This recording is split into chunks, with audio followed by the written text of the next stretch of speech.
Welcome to No Clip, the podcast that's like a book club for people who don't think that books reward them enough for being good at them. I'm Chad Ruthermond. And I'm Andy Kinnick. And today, we're going to be talking about The Medium, which is a game that was developed by Bloober Team, was released in 2021 on Windows, Xbox Series X and S, and the PlayStation 5. But first, if you could give us a like or a rating, it would be greatly appreciated. The Medium is a survival horror game, like a horror adventure type game. Though, if you look at Bloober Team's previous releases, things such as Layers of Fear, the Blair Witch game, Observer, actually scratch Observer.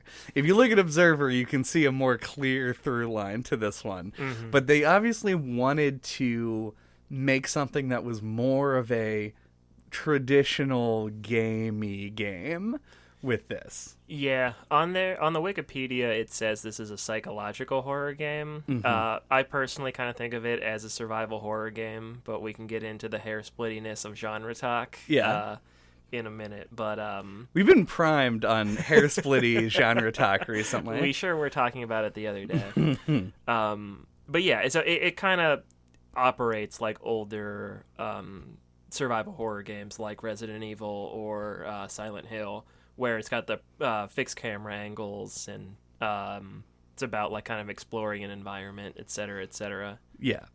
And also up front, because the game does a pretty fucking bad job of doing it, I'm going to throw in a content warning here because it's going to play in a lot to the narrative discussion when we get to that, most likely in the second half. I won't put up a time code. We never do. But content warning for child abuse, sexual abuse, those are the big ones, I think, anyway. And to cover all of our bases, even though I don't think that we're going to spend a ton of time on these particular subjects, the game does also include a discussion of suicide, World War II and the Holocaust, and rape. The game doesn't linger on those as much. No. Blink and you'll miss it. Or, blink with your ears. Yeah. Whatever that is called. Stop paying close attention for a second and you might miss it. Yeah, but it might come up at least, like, I know I'm going to talk about the setting a little bit, which may or may not sort of lead into that kind of a thing. Just being responsible. Yeah. The mechanics of the game, though, are kind of what I want to sort of begin on, I think, because more interesting anyway. I guess to jump in on is the question I wanted to pose to you is, do you like that? Does that kind of like survival horror style setup of game structure, is it dated, or was it kind of not executed the best in this game? Is a question I'm going to pose to you. Sure. We're definitely going to be getting into the hair splitting parts a little bit early because I feel like the thing that this game lacks pretty severely when it comes to survival horror is resource management. It has one resource and you don't really manage it. You just do the things in the order. Get it. Yeah. So it doesn't, to me, feel as much... It doesn't feel like a dated survival horror game. It is a horror game where you need to survive, and you have regenerating health and that one resource that I talked about. So it's missing a lot of the stuff that's sort of like is the glue that keeps the survival part onto the horror part, and feels more in line with a traditional horror game. Nothing in this game necessarily mechanically feels dated to me.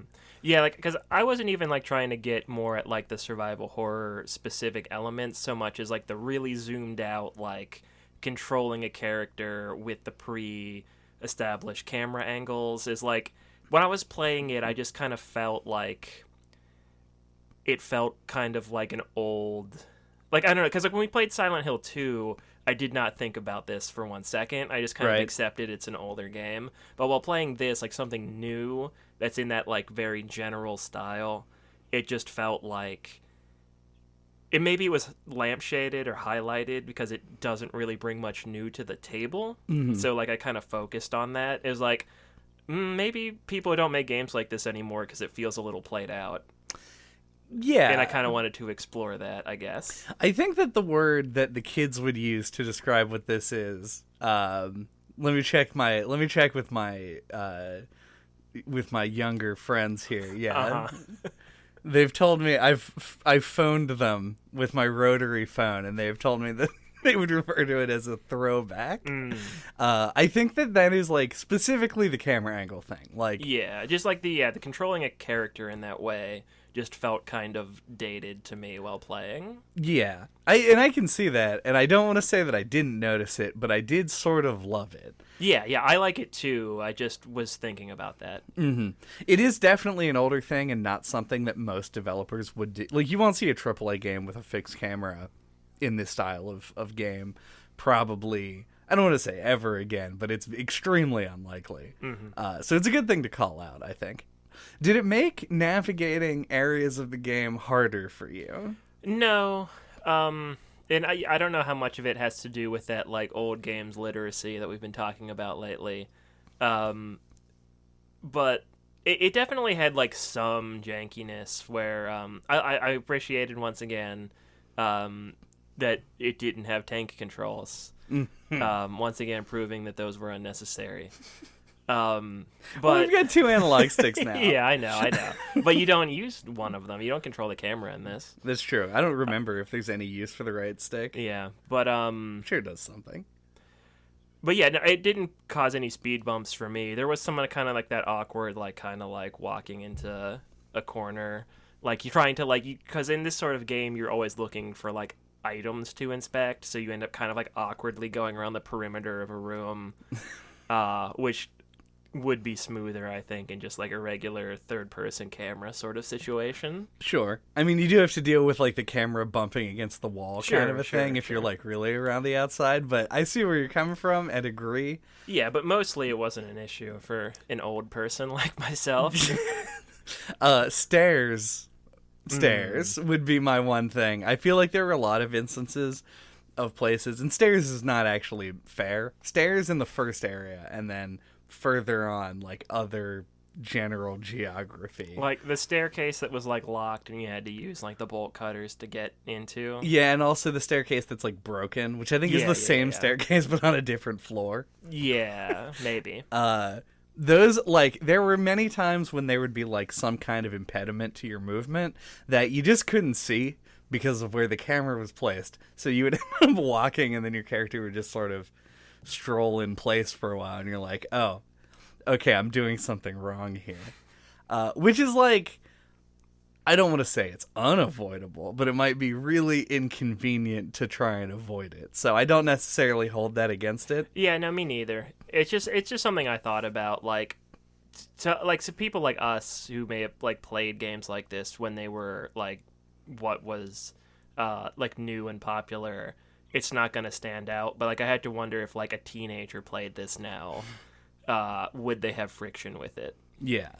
I imagine they would, and probably for a number of reasons, but I think what we should talk about in that vein, what the teens would be upset about in this game, is a lot of the time, like, when I say something, like I said at the beginning of this podcast, where I was like, I think the mechanics are a little bit more interesting to talk about right now,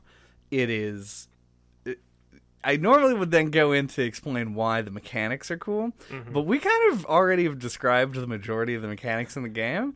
Your character doesn't have, like, a lot of verbs. There aren't a lot of things you can do. And the key thing comes in that the split zones, where you are controlling 2 different versions of the same character in 2 different, like, sides of the ethereal plane. Yeah, and it's like controlling one character in 2 different planes of reality. You don't have to, like, do different things with each of them at the same time. Right. Yeah, they just end up sort of, like, mapping the controls in a way that makes sense also for any actions you take. The action button is different. Yeah. Yeah. So you can focus on one reality or the other in some places. Yeah.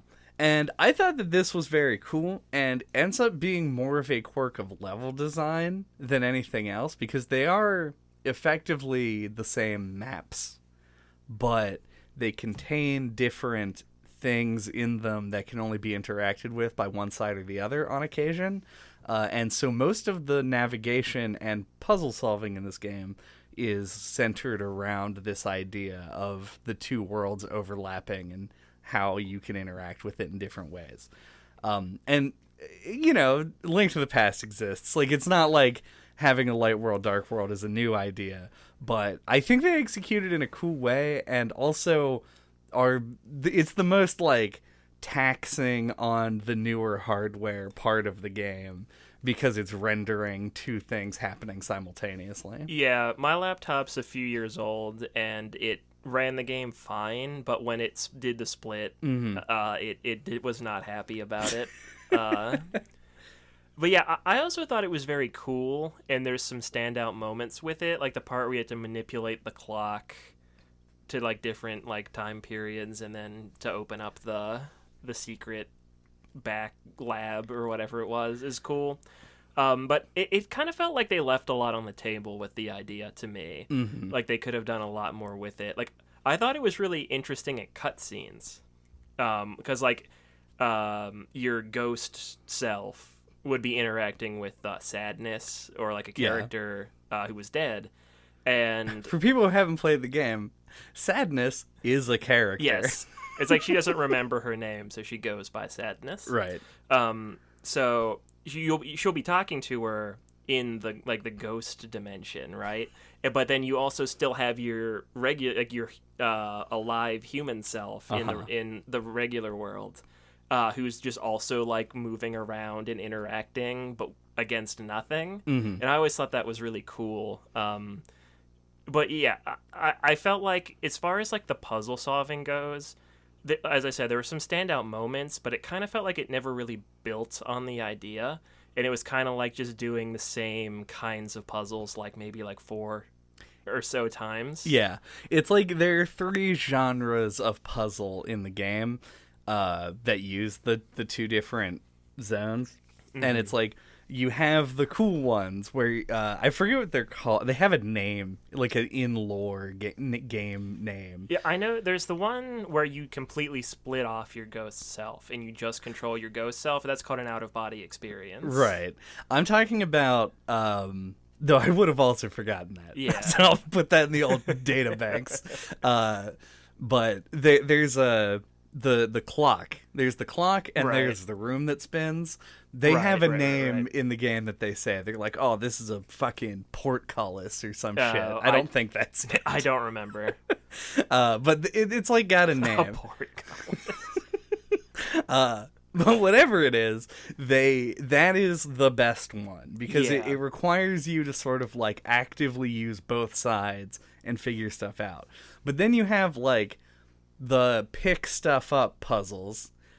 Yeah, they felt a little bit like filler. Yeah. Like you get in the ghost dimension like a razor early on to like cut through barriers, because like that's one way that they gate and make puzzles is a path will be blocked in one reality, so you have to figure out how to unblock it so you can get both characters to the same spot. Right. And like they just never do anything with that. It's just like you run into another one, you're like, oh, gotta cut the flesh in half. In a long, like drawn out, holding down sequence. So you never get like another tool or like do anything different with the razor blade. It's just always just the same thing. It starts to feel a little bit like filler. Mm-hmm.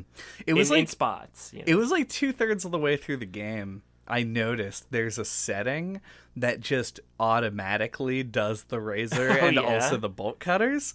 And I was like, why is that? I was like, oh, because it does nothing. Because it's just a cutscene. It's a load screen. Like, why is it there? Yeah. Tip to any aspiring game developers.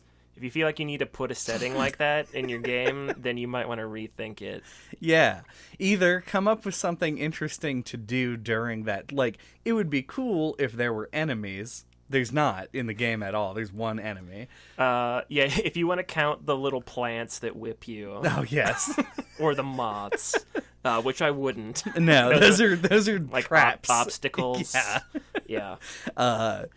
If there was something that was like a time constraint where you would have to do the bolt cutters or that, and like maybe stop midway and perform an action, even that would be enough to justify its inclusion. Sure. But currently there's nothing. Or like use it under pressure, like something's chasing you and you have to like click the bolt cutters really fast, like Exactly. There may have been one moment, or I thought there was one moment. There's one spot where you're getting chased by the Mothman, demon spirit, whatever he's called, and you have to like pull something out to collapse some debris, and then you have to go and you have to unlock a door and get through. Right.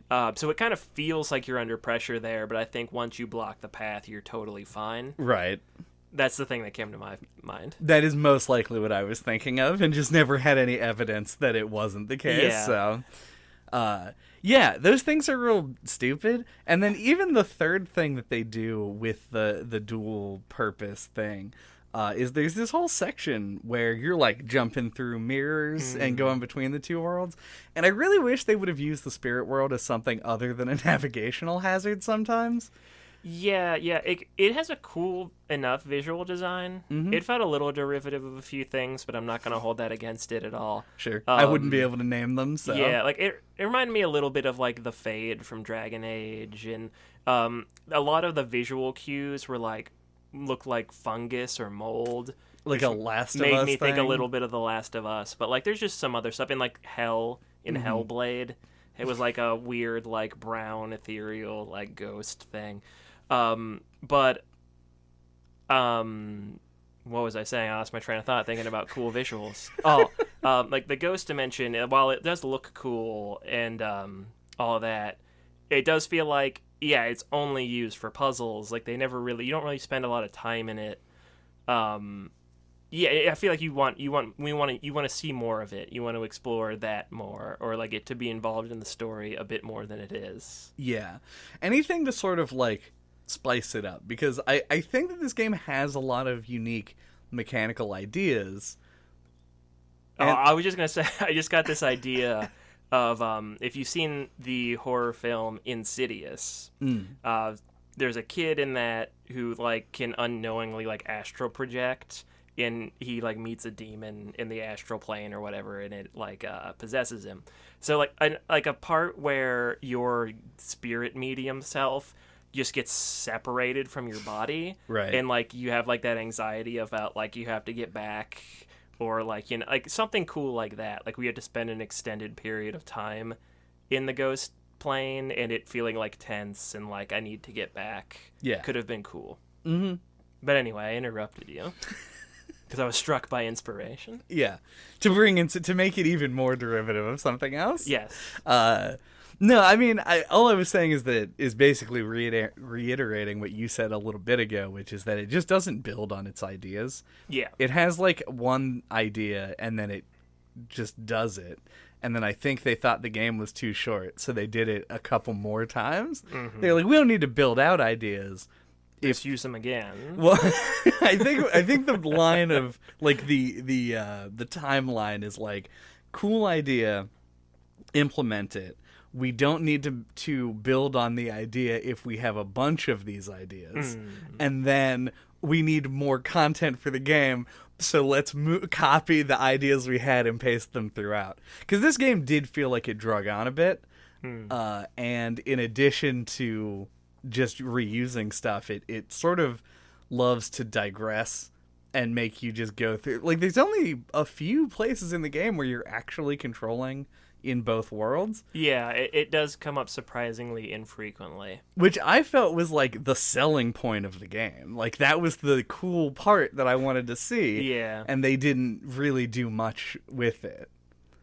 Yeah, I mean, to make a weird callback, it might be a little bit of, and this is all speculation, it was then and it is now, where I speculated on this indie game, Super Brothers Sword and Sorcery, where it felt like the elevator pitch for the game was it's like a concept album but a video game. And it kind of felt like that idea ended up being too difficult to like really execute. Yeah. So they had to like kind of like make do with whatever they could do, and this feels a little bit like that as well, albeit for probably very different reasons.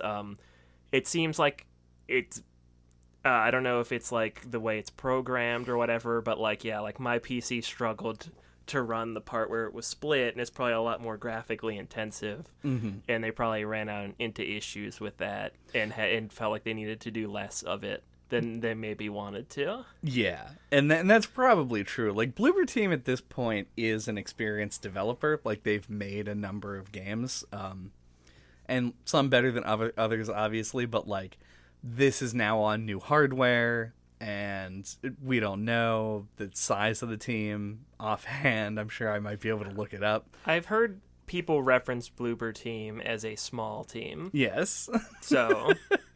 yeah, we do know that it is not large. Yeah, and they're pushing pretty nice visuals, and like, you know, a AAA studio has like hundreds of employees. Yeah.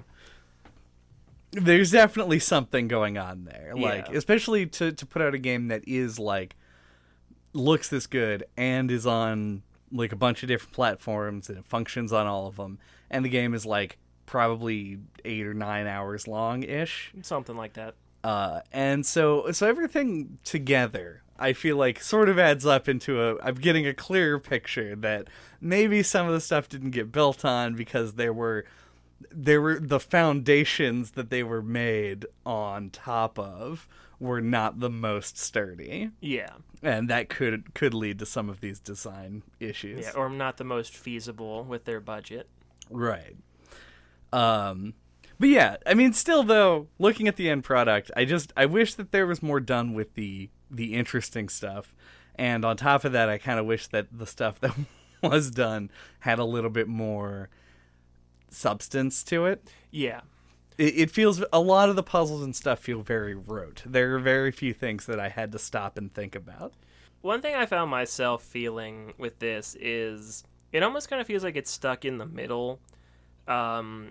Where I kind of feel like I wish it would have leaned less into having like combat or more into having combat. Because it has those mechanics with like the shield and the blast, the spirit blast, which feel like combat related abilities, but you only really use them to charge fuse boxes and shield yourself from mobs.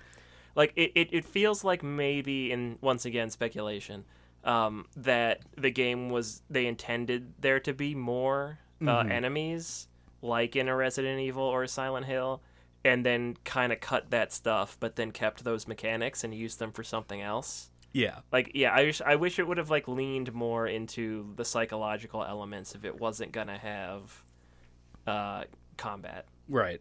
I mean, I feel like I would have liked this game a lot better if every mention and time that you deal with Thomas, Mustache Man, turtleneck wearing mustache 70s guy. Yeah, that one. TNW MSG. Yeah, I know the guy. Was removed from the game. Yeah.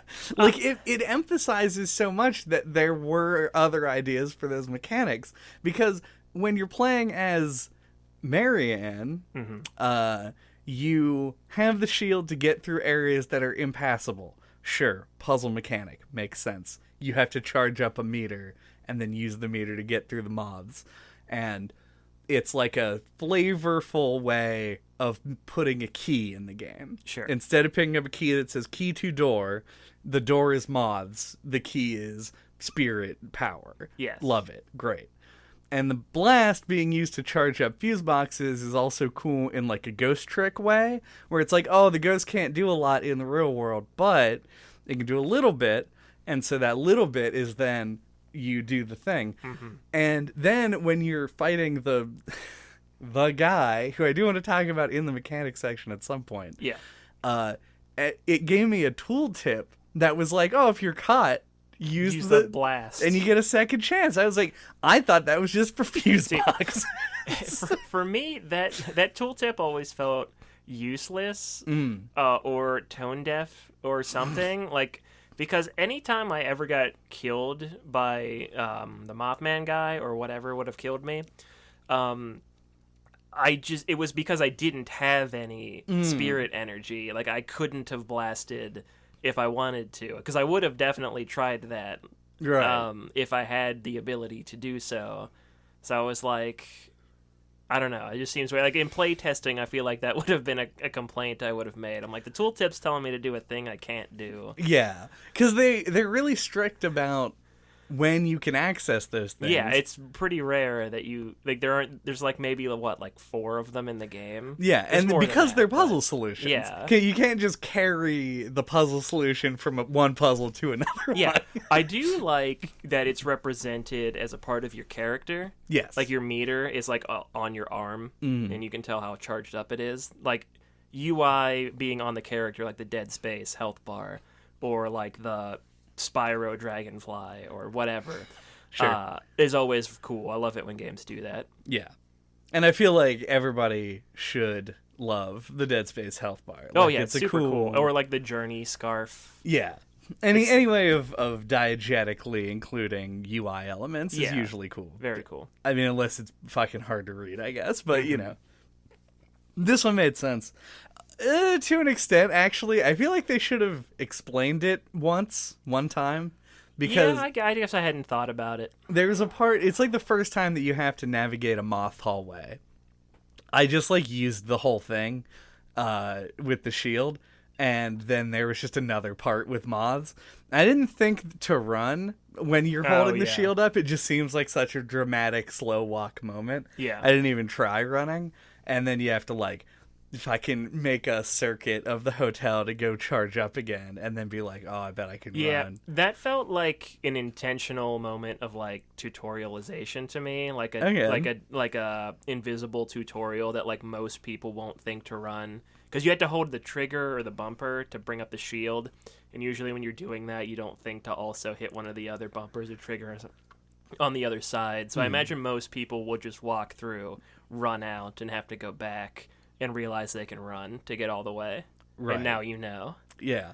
And it did teach me that, but I found it more of an alienating moment of irritation. Oh, yeah. No, it's definitely not graceful, but I think that's why that's there. And I'd rather have that at the beginning, you know. Well, I'd rather have it kill you. Like, I'd rather it be a long hallway that murders you if you don't run, and then just puts you back at the start of the hallway. Because the current implementation is you go through, you realize you can't go back through again because you're out of the shield juice. And you have to go down the stairs and jump in the hole and get the thing and go back out in the hallway and then do it again. And it takes like all in all like 4 minutes to do, and it kind of sucks. It probably takes like 1 minute. Yeah. Like, it's me, consider. I feel like I disagree, because I feel like when you die in a game like this, even if it's not to an enemy, it kind of takes the piss out of it. Like, I feel like as much uninterrupted playtime as you can get in a horror game enhances it. So I'd rather not die and restart, just for like the immersive quality of horror. Sure. In that case, they probably should have also not made the... It should have been a shorter trek back. Yeah, but they also shouldn't have made the one enemy a one-hit kill permanently. Sure, sure. Like... yeah, I agree. I agree with that. The design of the game sort of, like, fights against itself on a couple of levels there. Yeah. Because if you agree with me, I'm fine with being murdered by the guy. And would rather be killed by the mods. I agree with the first part and disagree with the second part. Yeah, you would rather not be killed by the guy or the mods. Yeah. But I'm okay with dying to the guy because he's like the big threat. True. Do you want to talk about the guy? Yeah. It's good a time as any. Yeah. My first thing, and then we can do whatever you want. I've been calling him Mothman. He once again has a name, don't remember it. I don't remember it at all. He's the manifestation of childhood trauma released by a medium. More or less. Yeah, he's very tall and a bit lanky, and he's got wings. And like horns and stuff. Yeah. Mothman is a good description because like he cuts that silhouette. Yeah. Well, like the one that you associate with Mothman. But And also, there's a lot of moths in the game already. Also It just true. felt appropriate. But he's not Mothman. No. Not to confuse anybody. So we're gonna call him Mothman a whole bunch, but he's not Mothman. Just in case Mothman is listening. Yes. I don't want him to be offended. I forgot in the content warning I should have put, if you are Mothman, you may be upset when we refer to this other demon. You can as maybe not sue for your likeness rights. But whatever, the demon Mothman, the guy. The guy. I was like, through the first part of the game, I was sort of like, all right, like I'm kind of figuring stuff out.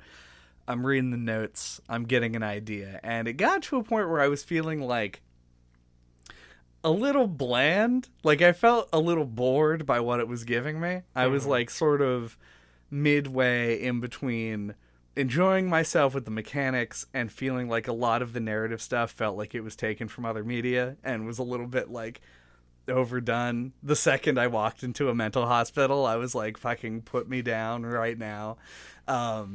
But then I get to a part and a guy yells, don't leave me here alone and naked. Let me try you on. And I was like, this took a dark, weird turn where this guy wants to wear me as a skin suit, which is an unusual first impression.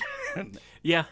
And I liked that. I was genuinely off-put, and that first chase sequence was just difficult enough to establish him as a threat in a way that I liked. I didn't like the blind left turn part of the chase. Yeah. But everything else I thought worked, and like aesthetically and the sound design and everything worked together to make that sequence really memorable and make him stand out as a villain.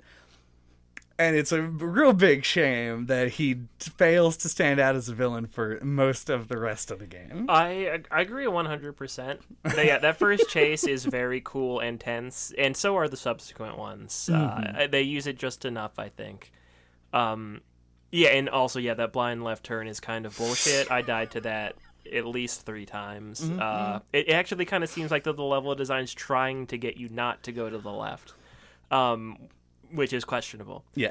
To put it lightly. But overall, I still come away positive, so I don't know what that says. I gotta shout out, though, the blind left turn slightly better than the slalom sections of Rascal. Okay, I won't disagree with that. There are a lot of blind turns in that. There's sure, and like there's like an infinite number of blind turns and blind like basketballs that fly at your head. So there's 2 strikes this game didn't have. But yeah, I found him like comically easy to avoid in like all the stealth sections in the subsequent parts of the game. There's one part where they fuck with you, and I was surprised that they never did this ever again. But like I think it's like the first like sneaking sequence after the chase. You're sneaking up, and like there's like a head or like a mask or something on a ledge, and it falls. It makes noise when you walk past it. And I tried to avoid it, and you can't. When you walk past it, it just trips a trigger and it falls. So it's nothing you actually did, but that's besides the point. And he starts coming at you, and and he killed me, and he's hard to avoid once he actually his attention's actually on you. And once again, it does kind of feel like the moth thing, where like they're like tutorializing how it works. Like, here, we're gonna have him kill you right here at the beginning, so you know like where the boundaries are and how it works. Right. Which is fine design, but like it stands out. It like because they don't do anything like that ever again, and you just kind of like stand there and hit the button to hold your breath. Yeah. And he just can't see you. He's like the T-Rex in Jurassic Park. Yeah, or to fucking make another divergence to a callback to a different game. Detention. Detention has the exact same hold breath mechanic, and by exact same I mean it's a button and the thing says hold breath. Yes, and that's a side-scrolling game. Yeah, so. And it functionally does the same thing, where it makes it so the enemy just cannot see or hear you despite the fact that you were sprinting right next to them. Like, the whole breath just saves you. The thing that is cool about it in Detention is that they chose to do this because it is a 2D game. There's very little option to evade. And then on top of that, it has manual saves where you have to actually go to a shrine and save your game. Yeah, and they timed it out so that at least until you get the hang of it, the first couple of times is really tense because they move really slow. So if you start holding your breath too early, you're worried that you're gonna run out before it passes you. Yeah, and it is tense. But fortunately, Marianne is an Olympic diver. Yeah, you can hold your breath forever, and if you're holding your breath, you can just. I never messed with it, but I imagine you can just like walk right next to him. Yeah, you sure can. Like, my strategy is, and this comes back to the holding the right trigger for the shield and the left trigger to run. Yeah. In this game, you hold the left trigger to run and the whatever button to hold your breath. It's like maybe R1 or the right bumper or whatever. And then L1 to do the detective vision mode. Oh, yeah. You also have detective vision because it's a video game. Yeah. So you detective vision, which makes him visible. Yeah. And then you just run right the fuck in front of him. He will not ever get you. There were some sections that were like outside or I'm not sure exactly what, but like you could the rain or other like flickering lights or things made him visible, and I feel like that's just how that mechanic should have worked instead of just being able to see him with the detective vision. Yep. That outdoor section was probably my favorite one of the stealth modes, but then you get to the top and it's just like, just ignore him because he can't get you anymore. So one thing I wanted to talk about with that is something I actually think this game did really well, and I know we've talked about this before, and probably on the podcast, but like definitely off the podcast. Sections where you have to precariously walk across the plank. Those were actually made tense in this by having the fucking monster underneath of you while you do it. So it's like, oh, there's like a scary consequence right underneath of me, making me think, don't fall, don't fall, don't fall, don't fall. Right, and then they do it again in the Thomas section where you're going through the weird cube library. Oh yeah, with like the file cabinets. Yeah, but that one's really cool because it's like set, like you walk across this thing that's set like at the height of a skyscraper, and a giant monster walks by. It's cool. I didn't understand how their version of this mechanic worked, at least on PS5. Yeah, because I felt like I did none of my inputs ever did anything. I would just sometimes go, and then I would write myself. The first one I did, I was like super like wobbly and felt like I almost fell off a couple times. And then every subsequent one, I just really lightly pushed the stick. And I think that's what you do to make yourself not wobble, is just to push the stick really slight. So if you just did that naturally, then it was never a thing. Right. I guess that makes sense. Because what would happen is I would start to lean or whatever, and then I would try to correct with the analog stick, and it didn't do anything. And so I tried correcting with gyroscope, and that also didn't seem to do anything. But then, like, I corrected myself while I was turning with the gyroscope, probably because I wasn't jamming the control stick in directions. Yeah.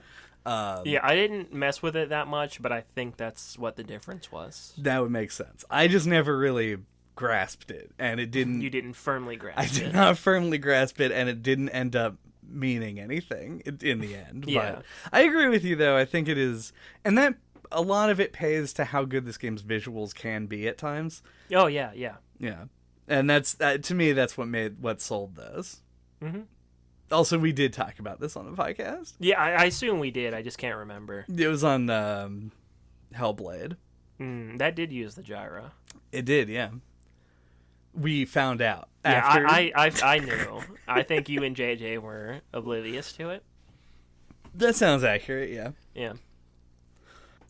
Did we talk about the sections of the game where you control both characters separately, where it's like you are you and then you jump in a mirror and then you go to the other part? No, yeah, that's another wrinkle to how this works. It's my least favorite wrinkle. Oh yeah? Yeah, I don't like this version. I didn't mind it personally. Like, I thought that the out of body experience was a great idea, and I think that if they had done these sections in shorter chunks as out of body experiences where there's actually a timer on you, I would have liked them a lot more. But it just felt like a real long level that was not different than if it had just been one character or the other. Yeah, I guess. I feel like they do use it to, like, so you actually have to use your brain a little, like, a couple of times, but not really that much. Like, I won't argue that it was, like, really good, but I don't think it stood out as being, like, worse than anything else to me. I mean, it's definitely worse than when they use both simultaneously. Yeah. Because I liked those parts. Yeah, I guess maybe it could just be subjective. Yeah. But to me, I feel like that was the one where I was just like, why is this even? This feels more like padding than anything else. Yeah. But I don't know. Do we have final? No. Are there other like mechanical things that you want to talk about before we break? Because I'm about there. There's some stuff I could maybe shoehorn into this half, but should probably just be saved for the second. Sure, that's fair. But yeah, we'll come back and we'll talk about some of the narrative stuff and the overlap between the two here in a second. After the break.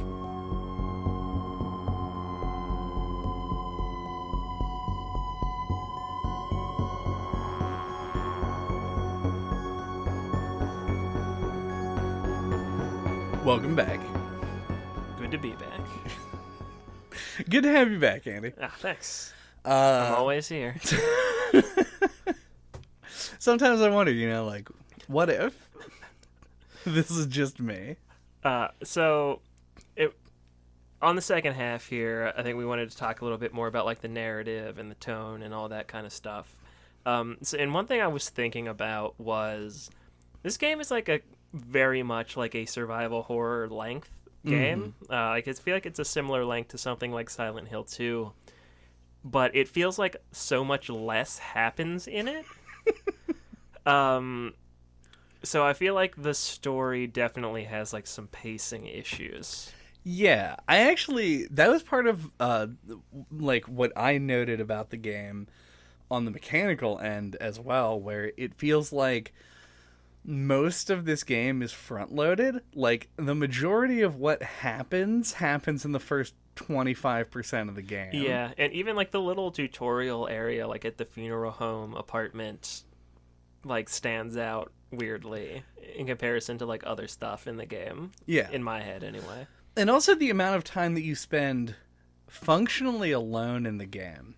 Like, you kind of always. There's only a few other characters, and none of them are alive. Like you mentioned in the first half of the game, or in the first half of the podcast even, whenever you have both characters, both living and spirit world, Marianne on screen, she's doing the same stuff on both sides, and it would have been interesting to have to navigate, even just as a cinematic, as like a fun thing to do, to show on screen, navigate interacting with both spirits and real people, because you can't separate those two parts of yourself. So it would be a cool thing. Yeah, like you run into like a security guard, and in the spirit world you're talking to a ghost, and you have to like hide it. Yeah. From both of them, for some narrative reason, comedy ensues. Yeah. It's like a classic move. It's a classic scene. And they just don't do anything like that. It's always represented as if to give you the idea that it matters, but it doesn't. Which is kind of a theme. There are a lot of things represented in the game that just don't ever mean anything. Why is this game set in Poland? No one knows. It doesn't seem to have a purpose, and other than, I guess, proximity to World War II. But yeah, the Holocaust angle. Yeah, you throw a dartboard at fucking Europe, and you're gonna end up in a place that was affected pretty strongly by World War II. It doesn't. Maybe that's what they did. That could be. They were just like, "Yep, all right, that works." Also, the developer might be Polish. I actually don't know. They're not American. I do know that. Yeah, So they might be Polish. Who knows? Not us. Apparently. But yeah, as did you have like a specific example of like something that you felt like a block of time in the game that you felt like just didn't have stuff happening in it? I feel like I can't pinpoint. Well, okay, never mind. I feel like the part with Thomas going through like the hedge maze area. Yeah. While there were like some narrative revelations there, gameplay wise, it felt really like repetitive and like nothing. Mm-hmm. And like there's like a part, I don't know, like I feel like it's just always a mixed bag. Yeah. And there isn't like one part that especially sticks out as like just being a dead zone to me. That's fair. Maybe like walking to the facility at the beginning. That's kind of like a 5 minutes of nothing. Yeah. I mean, there are a number of segments like that. There's like going to the in through the woods and you like find the dog and he leads you to a tent. Yeah. And the tent's got a dead guy in it. None of that up until the dead guy mean anything. Like it's a lot of you just walk around. It's just traversal, and it's a lot of stuff that gets skipped at other points in the game that just doesn't here. Whenever you're dealing with like the Thomas angle, it's always representative of a passing of time, except there. Yeah, and well, I realized that the right answer to this was actually the part towards the end where you had to move the water around. Because it's just like a very like old game kind of puzzle. Yeah, and, it feels kind of Resident Evil-y. Yeah, and like the Mothman guy, you can like hear him, but he never can interfere with you. I wasn't sure if he never could or if it was just really bad luck that he just never showed up. It didn't happen for me either. Like I kept flipping the electricity and the water back on so he couldn't follow me, but I really don't think he can. Yeah, there's just sort of nothing that happens there. Especially if you didn't encounter him either. I feel like he just can't show up. As a side note, where most more professional podcasts would have just edited this in post, I don't want to do it. I did look it up. Bloober Team is Polish, so it being set in Poland, A-okay. Don't have any complaints about that. Glad we could clear that up. Yeah. But yeah, like that part felt like padding. Like a lot of this, I feel like you could argue starts to border on it, but is making use of like kind of like the core mechanics. But that part is just not leaning into anything that the game does. Yeah, and it feels like the defense of it is like, well, that's like the one real like video game puzzle that's in the game, but it's not a puzzle though, because you just go to a location and do a thing. There's a part where you have to like Just get flipping levers. Yeah, you have to like get a crank at one point, but it's not hidden, it's just like over there. So you just go get it and come back and are unmolested by anything the whole time. It's weird, and I don't know. It didn't add much. I didn't love it. There's a good puzzle later in the game. They're capable of making good puzzles, and sometimes there are some that are neat midway through. I like the phone call bit where you have to get the woman's name so that you can send her like Yuna. But it is that whole water segment's bad, and I don't like it. Yeah. I guess another thing we could talk about is this game really isn't scary at all. Do you agree with this? Do you agree with this? I mean, I do, but I don't.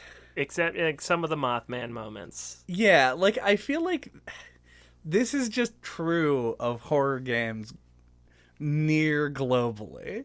There are very few games I feel like, especially that have the ambition to do the kind of game that this game is doing, that feel really frightening anymore. I think it's just sort of us being more jaded than it is anything else. I don't know. Like, I feel like I played PT not that long ago, and I think it's the scariest piece of media I've ever interacted with. Yeah. I think Outlast is scary. Preview.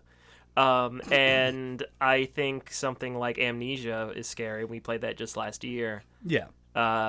Resident Evil 7. Yeah, Resident Evil 7 had some scary moments. I'm not saying they don't exist. Yeah, but it just... And Silent Hill, too, as well. We played, 2 years ago now. And I don't know, I guess maybe, like, my expectations were more like I wanted something a little bit more unsettling or scary. Like, it feels like it doesn't even try. Yeah, there are a lot of moments where you'll just, like, tell a joke or have a sarcastic comment, and it's like, why? First of all, you're talking to no one. Mm-hmm. And second of all, it's not like your character is set up as this happy-go-lucky character. You start the game by crying about your adopted father's death.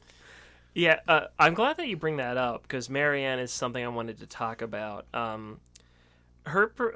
No offense to the voice actress, it's probably more on the voice direction part, especially since the developer is Polish and not, from North America. Mm-hmm. But I feel like Marianne's performance is pretty wooden. And at first I thought it, and this is giving the game too much credit, I think, but maybe not, I don't know. I felt like, is this like an intentional choice that she's had these powers her whole life? So these horrific things happen to her and it's just routine and boring and stuff she's seen a million times. So she just isn't scared. Right. And it's trying to reinforce that, but making it obvious that she's just kind of whatever. But as it goes on, it really stands out. And as you said, she'll crack a joke, or not even really a joke, but a witticism about something, or an observation, and it's it just feels weird. Yeah, especially given that the crux of this game is sort of centered around... Sorry, the crux of the narrative of this game is centered around abuse in a way that, having a jokey protagonist doesn't make sense. And it's they half understood that, where they, for the most part, Marianne is pretty solemn, but then you do a video game thing and she makes a Spider-Man joke, one-liner type thing, and you're where did this come from? And what element of your situation provoked it? And I guess they wanted her to be likable. Sure, but it's that's the Marvel superhero movie approach. But instead of getting a charismatic multi-million-dollar actor to say the line, you have Marianne, the character who cries at the beginning of the game and then tells a joke while she's pursuing a child named Sadness. So what you're saying is that Chris Pratt should have voiced Marianne? If Chris Pratt could just do all video game characters from now on, I think I'd be pretty satisfied, yeah? But yeah. We'll get that mod in the works. I do want to, before we move on to anything a little bit heavier, shout out on the narrative side again, the other half of the setting. I didn't understand Poland, but now I do. Taking big strides. I took a quick history lesson. Now I get Poland. Now one step closer to world peace. Yeah. But the other half of it is the time. And this game is set in the 90s. And I actually really like that move for a horror game because it does away with the modern day problem. Yeah, you don't have to explain away cell phones. Yeah, or the internet or anything like that. Everyone has printouts of shit because that's... You go through files. Yeah, you don't just have access to it on the go anymore. Mm-hmm. So a lot of that stuff just suddenly makes sense and is great. It was a good idea and I liked it. And on top of that, you also get the proximity to the events that led to the creation of this institute. a little bit more. Like if this game was set in 2020, you wouldn't have you would have to go back a lot further to get to World War II, and so a lot of the elements of the story would seem further afield. Like, why does this still matter? Like, almost 100 fucking years later. But because it is in the 90s and there's like a generation that grew up with the consequences of this, a lot of everyone's sort of reactions to things and like the files you're finding could realistically still be around. The time part of it I actually really like, and also the hospital setting I think ends up being cooler than I gave it credit for when I started. No, yeah, it feels like it fits. And I don't know, I feel like it's maybe making me think of specific media from the 90s, but like it just feels like it makes sense for this kind of story. Mm-hmm. Yeah, and so that part I think they did do fairly well. So character bad, time of character's existence liked it. A very elegant thought. Yep. Do we have a final God, I can't keep doing it. Is there another element of the story? All right, I'll spoil the story now. Okay. I think that's where I'm at. Crack it wide open. Uh-huh. The plot twist of this game is that the character of Thomas, who you were introduced to in flashback initially, is your father, Luke. And they have their own story that you've been following up until that point, and then the timelines mesh together when you discover this and you start to piece things together. I think that the game makes it kind of obvious, and I'm the kind of person who specifically does not try and figure out twists before they happen, because I feel like it ruins the twist when you do that. But even I, with my willful ignorance of the tropes that they were going for, was like, okay, like I saw it like a long time before, and I'm pretty sure that the Sadness's real name is like exactly your name with a different first letter or some shit. Yeah, I can't remember. It's like Lily, maybe? Like Lillian, yeah. Like, yeah. So it's basically, yeah, it's like, why even take that extra step to make it that much more? I mean, it wouldn't be obvious if you were thinking like a rational person, because you'd say no one in their right mind would name their children Marianne and Lillian. But people do that all the time. Also true. And also this is a video game. And so you're like, oh, this is obviously a hint that they are the same. They're one and the same family. And I don't know, it kind of bums me out that it was so simple, even though I like the structure of the idea. It's like something that sounds good on paper, and then in execution felt kind of like it didn't like it didn't matter. Like you knew about it already before the twist happened. Yeah, there was no like misdirect or like red herring, you know, like to really make the twist feel like it hit. Right. Just lame. I don't know. know. No, I agree. Yeah, like it almost feels like the idea of like you having like an estranged family should have been brought up earlier. Like, I don't know, it just feels like it just kind of happens. Like, yeah, you're right, it doesn't feel impactful. Yeah. It basically seems to serve to explain why you go to the facility in the first place. Because you get a phone call from Thomas, and that's sort of the impetus for your visit. But it's like, you specifically at the beginning of the game say, like, I don't know my real family, and I treat my coroner dad as my real dad. He just is dad to me. Right. Yeah, I don't know anything about writing. I'm just a guy. I'm just a simple smithy. No, but I remember thinking it felt weird that you get a phone call from a guy named Thomas and then go to the facility and then just never meet him for like hours and hours. Like having like a ghost like another character show up and like claim to be Thomas, and then it's like a twist that he's actually a ghost and not a real person, Right. or like some kind of misdirect. Like I think that is an element that stands out to me that like could have been handled better to kind of like make the twist stronger. Yeah, you have this like conversation with Sadness when you arrive about wanting to find Thomas. You're like, where's Thomas? And then it's just like, who's Thomas? Whatever. We Like, have to go into the day room. That's what's important now. How do I get to those bolt cutters on the fucking shelf? yeah, it's gonna spend 2 hours trying to get to those bolt cutters. In a ruined building full of just like crates that you could climb on.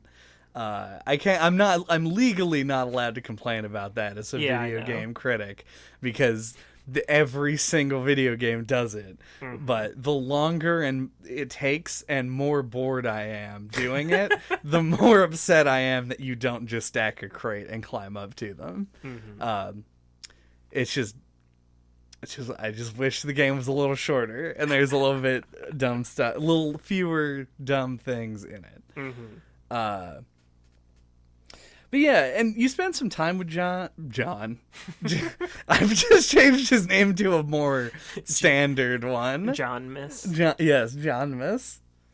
With the jaundiced eyes. No, you spend some time with Thomas, and you don't get to know him. You get to know this weird facade he puts on. And then he's a big dog, and you murder it.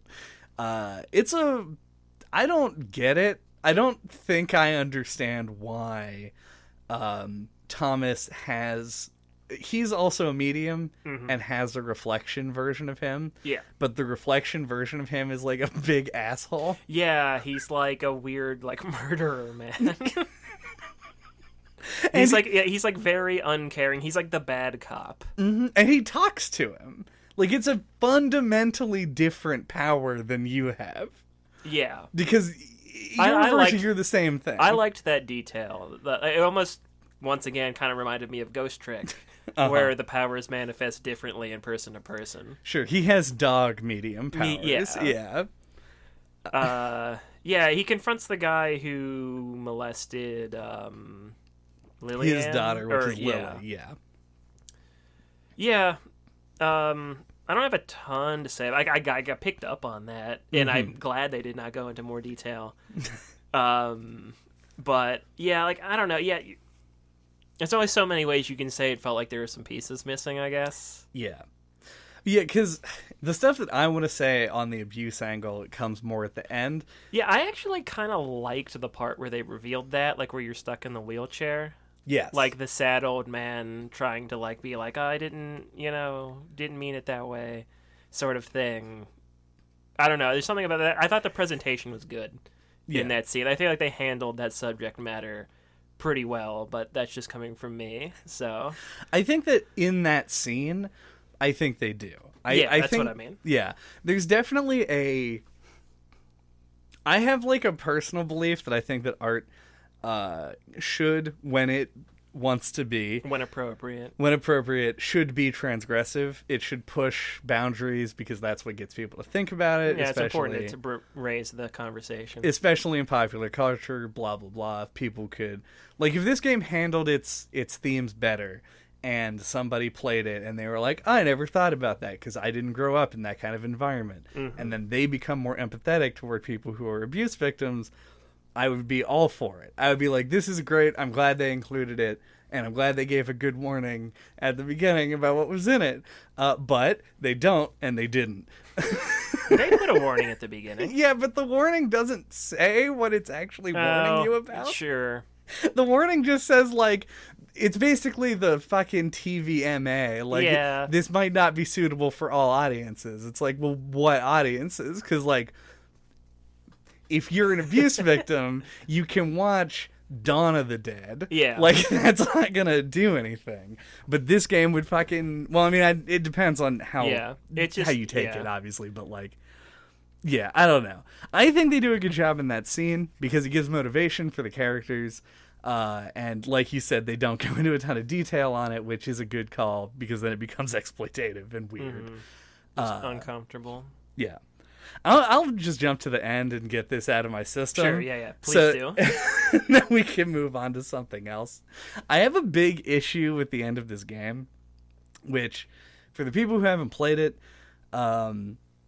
you at the end of the game you go to a dock, which you saw in a dream, and meet back up with the actual real life version of your younger sister Lily. Twin sister? I don't fucking remember. I think she's younger than you. Okay.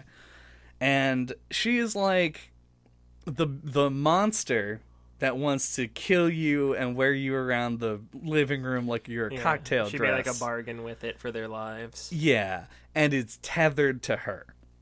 So her thing was that she tried to kill herself but couldn't, and then it's like either what is posed to the character at the end, not you the player, notably you don't actually have choice here, this is all a cutscene, is kill Lily, which will make the monster cease to exist, or kill yourself, which will not give him a new vessel to live in and therefore make him also cease to exist, but for different reasons.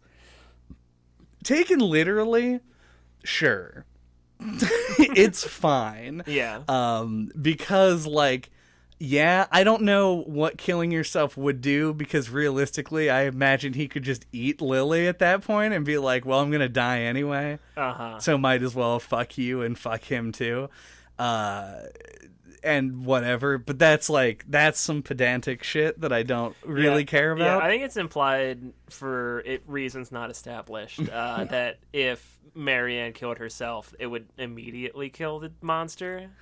Possibly. But I don't, as I said, it's not really said. No. The problem comes is if you try to unpack their metaphor, which I don't know if they did. This could be it depends on how you read it situation, but it's got a lot of problems that I don't love. It was specifically the fact that Lillian tried to kill herself before and was like, I wasn't a strong enough medium, is shitty, because when people who have suicidal tendencies, when they attempt to kill themselves, often attribute not being able to do it as a weakness. Which you don't say the word, just say anything else, because it's not the right word to use, and is issue laden. The other problem though is just the fact that like the guy who sexually abuses Lily was himself abused, which is like kind of a myth in modern medicine where people think that like people who are abused are basically destined to abuse other people, which is not actually true. I think I've heard that a lot of abusers, just exactly what you said, but I don't know how true that is. Yeah, I mean, what percentage? I don't know. It's something that like used to be believed, but it tends to be more of a self-fulfilling prophecy than anything else. Yeah. That would make sense, I would think. But I'm also not a mental health scientist, so do your own research on it. Baseless speculation. Yeah. Aside. But it makes it seem like Lillian has been living under the shadow of this abuse and has had no way of dealing with it whatsoever, and then at the end is forced to kill herself. Well, it really seems like she's already dead to me. That's actually interesting. Because, like, she just has died. Because sadness is her, right? Yeah. Yes, and so that's a ghost, right? And then there's another side of her. So I guess it could be like she is a medium and she has a version of her exists in each part. But like I feel like her real world self also seemed kind of ghostly. She's like frail and like malnourished. Yeah. There's a note in the game that explains that she like her version of the medium power, maybe, or this is just like a weird thing she did with magic, is like there's like a million examples of this, none of which I'm thinking of right now, where like they split her into two different versions. It's her as a child, right, where she still has her innocence, and then her as an adult, where she's lived through all this abuse, where she is a useless garbage pile, which is not, once again, shouldn't portray victims of abuse as literal skin bags. Not a great look. But that's why there are two versions of her, and they're like totally separate. Yeah. And I think it's implied that Thomas has been doing similar things, and he's like, yeah, there's evil Thomas and good Thomas, Yeah. and that's why he talks to his, and he's a murdering bastard. Right.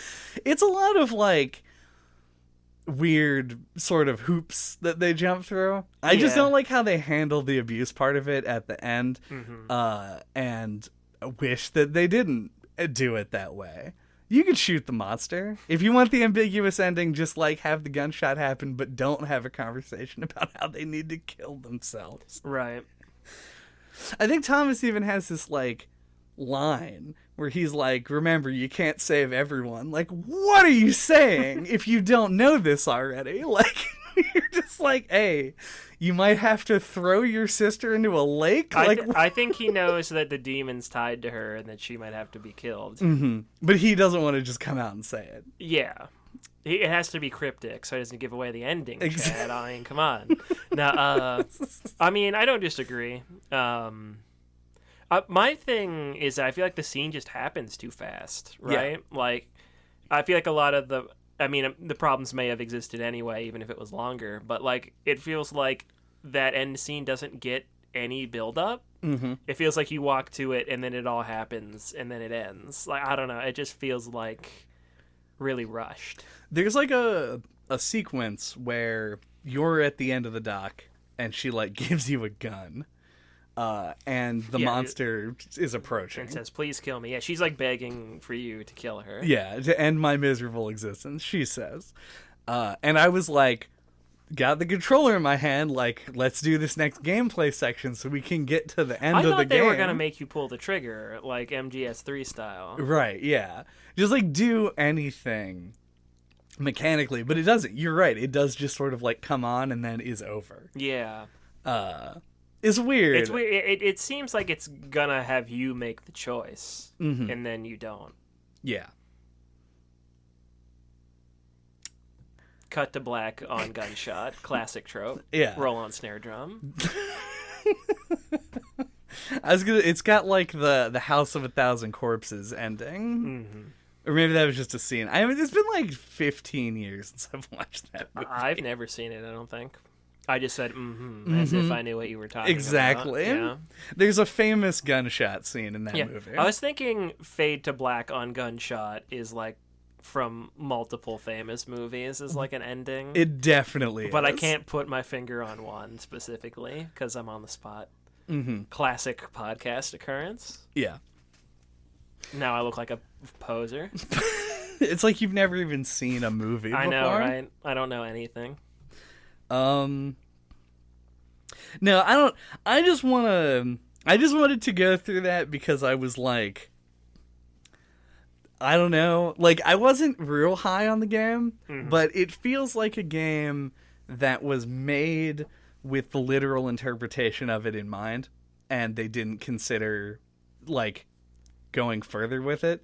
I've actually looked into it a bit, and I guess that there's some similar, like, sort of ish kind of problematic things in other Bloober Team games, but I've only ever played the one. To me, it seemed good intentioned, but maybe just a bit tone deaf. Yeah. Like, it didn't seem malicious at all. That was my takeaway when I left. I was like, this game had kind of a subpar, stupid ending. Yeah, like, I've only played this and like some of Layers of Fear and the Blair Witch, like you know, like 20 minutes of that. Yeah. But they seem like a development studio that's made of a bunch of programmers and not really storytellers. So yeah, I feel like that's where a lot of like the issues come from. Yeah. And, like, I don't even know how true that is. And also, maybe some of their shit just reads better in Polish. I've heard... that's also true, like some translation stuff. But I've heard The Observer is their best game. That's also what I've heard. And I have not played that, so I can't speak to that one. But that's... From what I've played of theirs, that just kind of seems like the case to me. Yeah. Yeah, and I think that there's definitely, to me, I also agree, like, I don't think that it was something that they intended to be. It would be a weird thing to do. It seems like they're trying to tell an interesting story about these subjects to me. Yeah. And they just it may have overstepped their own understanding of it. Yes. Yeah.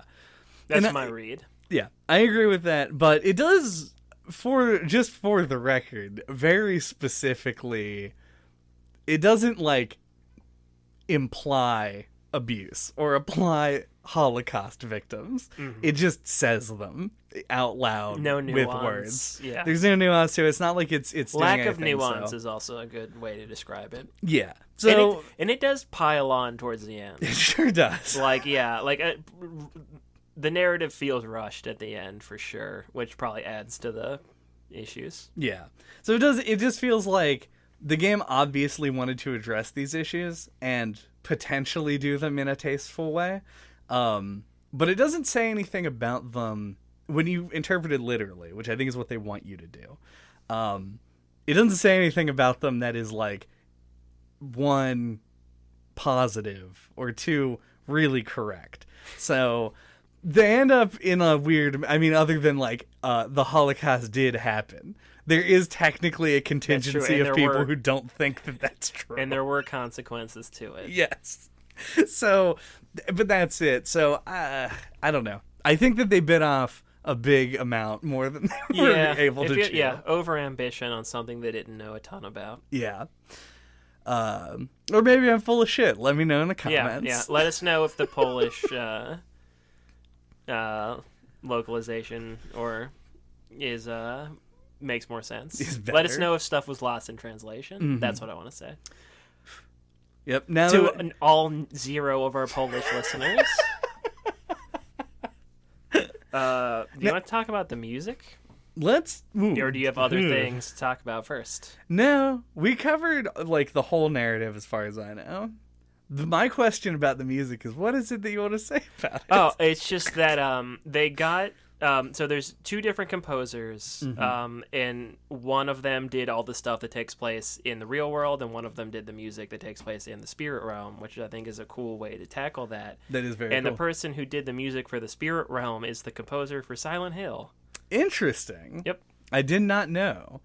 I also did not notice the music at all. Yeah, I picked up on some of the themes. I thought they had some of that Silent Hill 2 quality. I don't know that I would have placed it without reading it later, mm-hmm. but once I did, it felt like it clicked for me. Some of those, like, interesting kind of, like, I wouldn't say they were haunting melodies. There's a quality to Silent Hill music that's hard to pin down. Yeah. But I definitely feel like it came through in this. But I don't fault you for not noticing it. Because it's only, like, a few spots where I feel like it shines. Mm-hmm. No, yeah, if you listen to this and don't ever have not believed me when I say things like, I'm not great with music, generally, the music from Silent Hill 2 that I remember is the one with lyrics. Really? That everyone remembers. I really remember the one track, I think it plays in, like, it's like you go through, like, an arcade. It's, like, a very short, but, like, it's, like, a great song. Mm. Anyway, continue. Yeah, no, I mean, that was it. I don't remember music very well. There's a handful of standout tracks from that one that I like. Yeah, I just don't pick up on stuff, especially when it isn't, like... I'm a very simple, basic enjoyer of music. Well, yeah, you're a drummer, so you pick up on beats and stuff. Yeah, I need something that has either lyrics or is, like, the classic chipped tune, sort of like the video game soundtrack that's focused on its melody. This ambient stuff, like, I might like it in the moment, but I'm going to lose focus on it. Yeah, see, I definitely fall in, like, an adjacent boat, I guess, where the closer a game score is clearly trying to mimic a film score, the less I notice it. Mm-hmm. I feel like the soundtrack of this and of Silent Hill have a different quality, I think, that does stand out to me. But, I mean, everybody's got their games, though. Like, JJ and plenty of other people love like the Fire Emblem soundtrack, and I'm like, it's fine. Yeah. It's like objectively very good, I'm sure. But it just kind of doesn't do it for me, and everybody's got that. Yeah. Or like someone on our Discord brought up that Castlevania's got like the greatest music, and I feel like Castlevania music is good, but doesn't especially jump out at me either. Everybody's got their things. I feel like, yeah, and a lot of it definitely has, there's like a nostalgia value even to music that is closer to the film score orchestration. Sure. Where like, if games you like, I feel like if your favorite music is stuff that is from those like big epic RPGs, right? You're more likely to get in line for the music that's got the cellos and shit and Sure. the striking music. And if you played Silent Hill 2 when it came out, like we did not, it will definitely strike more of a chord. Man, that pun intended. never been more intended than anything. Will strike more of a chord because of it. And similarly, Castlevania probably stands out if you played. Yeah, there's some badass Castlevania music. Yeah. Yeah, and it is badass even when you listen to it and don't have the nostalgia. It just felt different at the time. Yeah. Compared to everything else. For me, it's Sonic the Hedgehog 2. Sonic music is great. Yeah. I have a soft spot for that chiptune. Mm-hmm. Yeah, anything that sounds Like even vaguely like that with the bass. Yeah, like, I didn't even play that much Mega Man, but, like, I fucking love the Mega Man soundtracks. Yeah, that's like one of the few elements of Mega Man that I won't ever complain about. It's just good shit. But yeah, that's what I wanted to talk about with the music. Like, I feel like that's one thing that, like, I really love about this game is that they took that approach where they got two different people to score the two different worlds. I think that's A+. Another callback for no good reason to the Xenoblade episode because they had like 4 18 different composers. Yeah. So that's, yeah, it is interesting also, especially just to hear the different sort of like vibes that things go for. Mm-hmm. I say, knowing that I didn't remember fucking anything from this game's soundtrack. Yeah. Do we have final thoughts or the spirit of final thoughts existing in the same time frame? My coexisting thoughts are I did enjoy this. We criticized it pretty much exclusively. But there aren't games being made like this. We kind of touched on that anymore for the most part. And I think it's because of the podcast. We played a handful. Like, we played Silent Hill 2 years ago, and Fatal Frame, Maiden of Blackwater, like 3 or 4 years ago, however long it's been. And, you know, I feel like every year I kind of get an itch to play a game like this now. Like, it's a genre of game I found that I like. And this scratched that itch for me this year.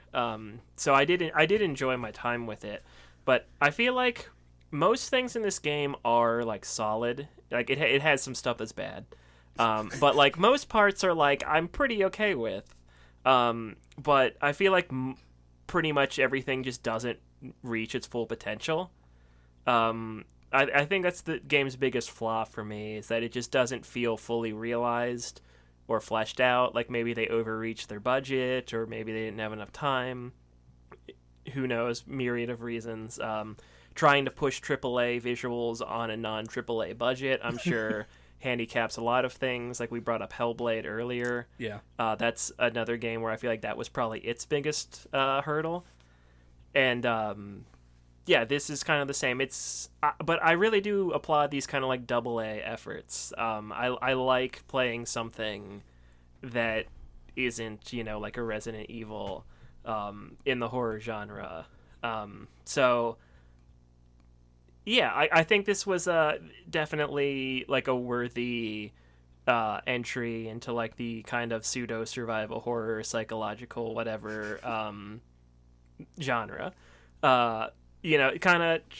I would really love something to come along that could really kind of like fill the void left by like Silent Hill, and like do a more like psychological, slanted horror game, which seemed like they maybe kind of wanted to do with this, but didn't really succeed in it, at least for me. Mm-hmm. But yeah, I did enjoy my time with it. If like you were like a really big horror buff, I probably would recommend checking this out if you could get it on sale at least. Like I think I got it 50% off, which was pretty like a slam dunk.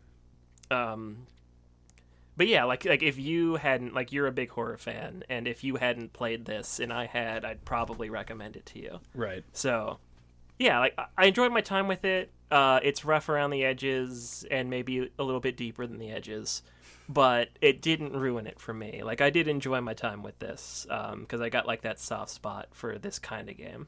Yeah. I mean, I'm glad that I made it through the minefield that was recording this entire episode without this coming up. But I feel pretty medium on this, appropriately. You feel the medium about I this? feel the medium on this one. I complained a bit, but I feel like they're equal. There were equal parts of us praising the game. I think it did a lot of interesting things mechanically, and it handled a lot of its set-piece moments well. I think that it had some good puzzles that worked in universe with the flavor of the game. I think that the primary weird skin suit villain is great because he's genuinely creepy and weird looking. He's a good design. His dialogue is well acted in terms of being a unstoppable primordial monster that chases you and destroys boxes and shit. I think was well done. Mechanically, the game is so split down the middle that it's like you took a spirit razor blade, cut it right down the middle, just cut it right in half, because it is like half things that are very cool and use its unique premise to their potential, and then half of it that is just such boring bullshit. And I don't know how a game even does that so well. Like, that they're just two halves of the game in such perfect alignment. It's really bizarre. They should have called it the median of video game quality. Yeah, I agree. I think that if you have the stomach to deal with the game's themes and do not give a shit about the narrative and just want sort of a interesting, really visually striking game to play, to kill a 10-hour period, this is probably fine. I do also want to say that I feel like your money could be better spent in other places. Like you said, if you get it on sale, I'm not going to yell at you for it. If you don't, though. But yeah, I'm real. I'm not of a split opinion. I'm medium on this game, and what that means in video game review parlance is that I didn't really like it. I just today, not even today, 1 hour prior to recording these words I'm saying, finished Resident Evil 8, which I thought was generally worse than its predecessor, and thought it was so much better than this game that, like, if you haven't played it, I recommend it. And I feel like there would be a list of games like a mile long that I would say that about. So I don't know. If it interests you, obviously, go for it. I feel like you got to factor in that AA factor, though. Like, obviously, Resident Evil 8 is better than this. But they're charging $60 for that's this true. game. That's true. Like, you can't, like, yes, I do factor it in the fact that, like, I'm going to cut more breaks for this team on my description of the game than I would over Resident Evil. Sure. But also, somebody out there paid an equal amount for both games. Sure. No, it's a totally fair point. It just felt like comparing it to Resident Evil 8 was really kicking it while it was down. It's okay. That's, I guess, a bit fair. I would be, if this was a $20 game, this game would never be made as a $20 game. Oh boy, it would look so bad. I think I paid like $35 for it, which feels just right. All right. To me. And I'm not one to complain about video game pricing. I'm just saying that it's an apple and an orange, but it's like an orange flavored apple. Thank you for listening to No Clip this week. What are we talking about next time? Next time, we're continuing our month of Halloween, our ABC family 30 days of Halloween. Our spooktacular. They're spooktacular, by talking about, as you foreshadowed, shadows, scary, Outlast, which was Red Barrel's, I believe is the name of the company, like haunted house ass horror game, that it uses a found footage sort of aesthetic, as you navigate yet another mental hospital. We have our theme Yep, for this Halloween. It's our hallowed theme. So check that out. And until that time, you can get a hold of us. All of our contact information is on our website at noclippodcast.com or on splattershot.pro. There you can find links to our email address, our Twitter, the Discord where we talk about the games, and a link to the YouTube where you can watch all of our old episodes, including our episode on Resident Evil 7, as mentioned earlier. Or Silent Hill 2. Or Silent Hill 2. Or, well, we do horror games. Just, there's a playlist. Yeah, like Maiden of Blackwater. Mm-hmm. We do this every year, so if you check the playlist of horror games... We're big on Halloween games. Yeah. There will be hours and hours of things that are probably at least moderately similar to this that you can check out. Which fucking world do you think the subscribe button's in? Use your shield to get through all the mobs which are blocking the subscribe button. The mobs represent all the dislikes. Get the spirit energy and fuel the fuse box so that you can navigate your way to ring that bell. I wish we had a clock that could go back in the spirit world to the beginning of this podcast, and I could tell them to hit that like button even earlier. Converse with sadness down in the comment section.